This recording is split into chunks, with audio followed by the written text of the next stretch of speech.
ঝড় বৃষ্টির রাত। গ্রামের শেষ প্রান্তে একটা সুন্দর বাড়ি, মধ্যবিত্ত পরিবার, স্বামী স্ত্রীর থাকত ওই বাড়িতে। অনেক বৃষ্টি হচ্ছে আর আকাশে বিদ্যুৎ চমকাতে শুরু করলো।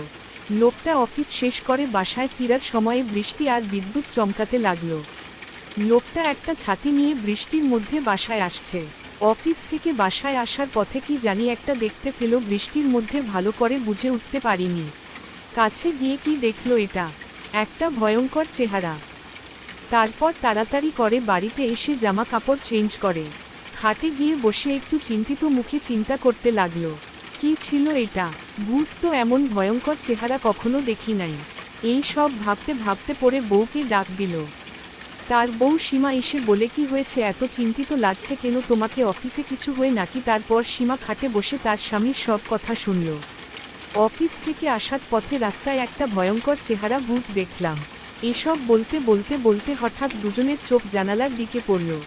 দেখল বাহিরে অনেক বৃষ্টি হচ্ছে আর জানালার পাশে একটা লাল শাড়ি পরা ভয়ঙ্কর চেহারা একটা ভূত দাঁড়িয়ে আছে। দুজনে ভয়ে রুম থেকে দৌড়ে চলে গেল ডাইনিং রুমে। তারপর ভূতটাও ডাইনিং রুমে চলে আসলো। ওদের কাছে বলল, অনেক দিন ধরে রক্ত খায় না, অনেক খিদে তার, শিখার সীমার স্বামী, তার রক্ত চাই। এসব বলতে লাগলো আর দুজনে ভয় পাচ্ছে। কিভাবে এই ভূতের হাত থেকে বাঁচা যায় তারা প্ল্যান করতেছে। সীমার স্বামী হাত পা দিয়ে কোনো রকম ঠেকানোর চেষ্টা করল ভূতটাকে, কিন্তু ভূত ওদের দিকে আসতে লাগল। তারপর একটা সাধু আসলো আর ওদেরকে বাঁচিয়ে দিল। কিন্তু ভূতটা সাধুকে দেখে রেগে বলে উঠল, সে কাউকে ছাড়বে না, সবাইকে শেষ করবে। আর সাধু বলে উঠল, কেন, কি করেছে ওরা তোমাকে?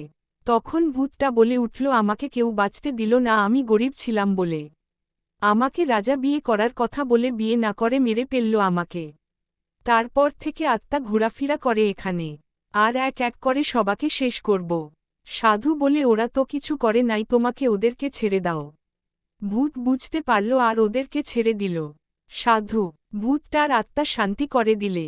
তো বন্ধুরা, আজকে গল্পটা ভালো লাগলে লাইক কমেন্ট করে আমার চ্যানেল সাবস্ক্রাইব করে দাও।